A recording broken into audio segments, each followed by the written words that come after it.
ഗർഭധാരണം തടയുവാൻ നാം ഉപയോഗിക്കുന്ന ചില വഴികൾ ചിലപ്പോൾ പരാജയപ്പെടും. ഒരുപക്ഷെ നമ്മുടെ ഭാഗത്തു നിന്ന് തന്നെ ഉണ്ടാകുന്ന തെറ്റു കാരണം ഗർഭം തടയുമെന്ന് കരുതി ചിലപ്പോൾ പ്രതീക്ഷിക്കാതെ ഗർഭധാരണവുമാകും ഫലം. കോൺട്രോസ്പെക്റ്റീവ് പിൽസ് ഉപയോഗിക്കുന്നവരിലും പ്ലാൻ ചെയ്യാതെ ഗർഭധാരണം നടക്കാറുണ്ട്. പിൽസ് കൃത്യമായി കഴിക്കാതിരിക്കുന്നതായിരിക്കും ഒരു കാരണം. ഇത് കൃത്യദിവസം മുതൽ ഒരേ സമയത്ത് കഴിക്കണം. 1-2 ദിവസം കഴിക്കാതിരുന്നാൽ കഴിച്ചയുടൻ ഛർദ്ദിച്ചു പോയാൽ എല്ലാം ഇത് പരാജയപ്പെടുവാനുള്ള സാധ്യതകൾ ഏറെയാണ്.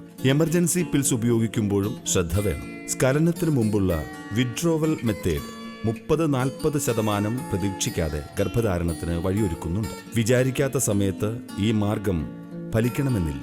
ചെറിയ പിഴവുകൾ വരെ ഗർഭധാരണത്തിന് ഇടവരുത്തും. പല്ലുപയോഗിച്ചോ നഖം ഉപയോഗിച്ചോ കോണ്ടംസ് പാക്കറ്റുകൾ തുറക്കുന്നത് ചിലപ്പോൾ അതിൽ ദ്വാരമുണ്ടാക്കുകയും ഇതറിയാതെ ഉപയോഗിക്കുന്നത് ഗർഭധാരണത്തിന് വഴിവെക്കുകയും ചെയ്യും. ഓയിൽ ബേസ്ഡ് ലൂബ്രിക്കന്റ് ഉപയോഗിക്കുന്നത് കോണ്ടംസ് ലാറ്റക്സിനെ ദുർബലമാക്കും. ഇത് സെക്സ് സമയത്ത് കീറാനും ഇടവന്നേക്കാം. വാട്ടർ ബേസ്ഡ് ലൂബ്രിക്കേറ്റുകൾ ഉപയോഗിക്കുന്നതാണ് നല്ലത്.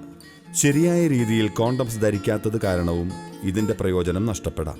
ഗർഭധാരണവും നടക്കാം. സുരക്ഷിത സമയം നോക്കിയുള്ള സെക്സും ചിലപ്പോൾ ഗർഭധാരണത്തിന് ഇടവരുത്താം, പ്രത്യേകിച്ച് മാസമുറ കൃത്യമല്ലാത്തപ്പോൾ. കോപ്പർ പോലുള്ള IUDകൾ സ്ഥാനം തെറ്റിപ്പോകുന്നതും കാലാവധി കഴിഞ്ഞത് മാറ്റാത്തതും ഗർഭധാരണത്തിന് ഇടവരുത്താറുണ്ട്.